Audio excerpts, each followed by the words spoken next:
సికింద్రాబాద్లోని doctor Narayana college of hotel మేనేజ్మెంట్లో 100% job guarantee 966365 కేంద్రంలో చక్రం తిప్పేది చంద్రబాబేనా? దేశంలో మళ్ళీ తెలుగుదేశం కీ రోల్ పోషించబోతుందా? జాతీయ రాజకీయాలలో జాతకం తిరగబడబోతుందా?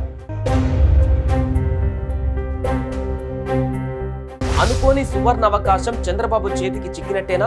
విపక్షంలో కేంద్రం పెద్దల అపాయింట్మెంట్ కోసం గంటలు వేచి చూసిన చంద్రబాబుకు కేంద్రంలో చక్రం తిప్పే ఛాన్స్ హస్తినా నుంచి దానంతట అదే వెతుక్కుంటూ మరి వస్తుందా? అందరూ అనుకున్నట్లుగానే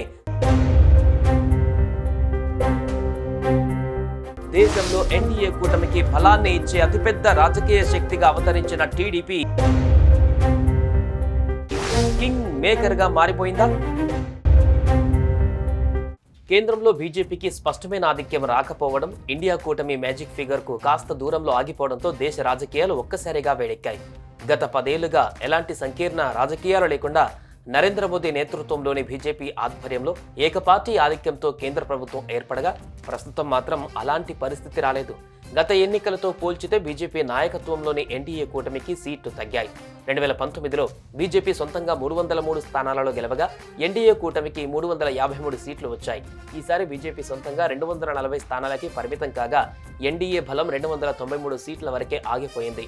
టీడీపీ వంటి ప్రాంతీయ పార్టీలు కలిసి రావడంతో ఆ మాత్రమైన సీట్లు వచ్చాయి. లేకపోతే ఎన్డీఏ పరిస్థితి ఇబ్బందికరంగా మారేది.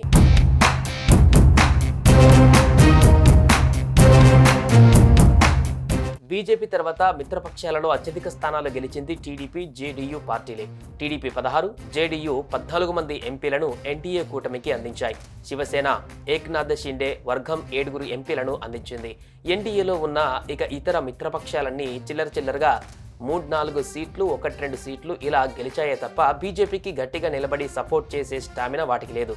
దాంతో ఇప్పుడందరి దృష్టి రాజకీయ ధురంధరుడు చంద్రబాబు పైనే ఉంది.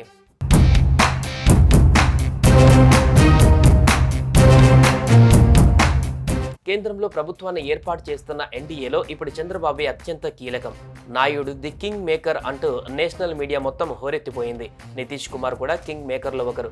ఈ ఇద్దరే ప్రస్తుత ఎన్డీఏ కూటమిని రక్షించేది. కాకపోతే జేడీయూతో పోల్చితే టీడీపీకి వచ్చిన సీట్లే ఎక్కువ. సో కేంద్రంలో చక్రం తిప్పే పార్టీ ఏదైనా ఉందంటే అది టీడీపీనే. గతంలో చంద్రబాబు ఎన్డీఏని విభేదించడానికి ప్రధాన కారణాలుగా ప్రత్యేక హోదా, విభజన హామీలు, పోలవరం వంటి ప్రజా ప్రయోజన అంశాలే కనిపిస్తాయి. ఈ విషయాన్ని చంద్రబాబే స్వయంగా చెప్పారు.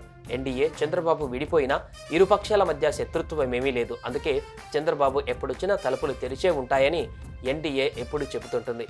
ఇప్పుడు చంద్రబాబు ఎన్డీఏతో కలిసింది కూడా ప్రజా ప్రయోజనాల కోసమే. ఇలాంటి పరిస్థితుల్లో ఎన్డీఏలో చంద్రబాబు పరపతి మరింత పెరగనుంది.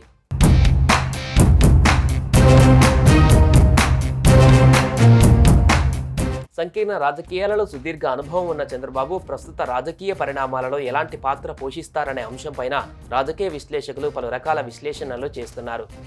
ఎన్డీటీవీ, CNN న్యూస్ 18, రిపబ్లిక్ వంటి జాతీయ మీడియా సంస్థలు ఆయనపై బుధవారం ప్రత్యేక బులెటిన్లు ప్రసారం చేయడం విశేషం.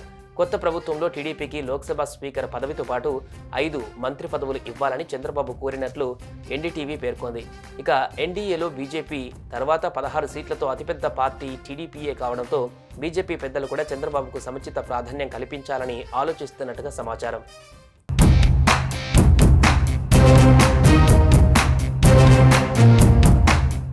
మొత్తానికి 2 దశాబ్దాల తర్వాత టీడీపీ అధినేత చంద్రబాబు మళ్లీ కేంద్రంలో చక్రం తిప్పబోతున్నారు.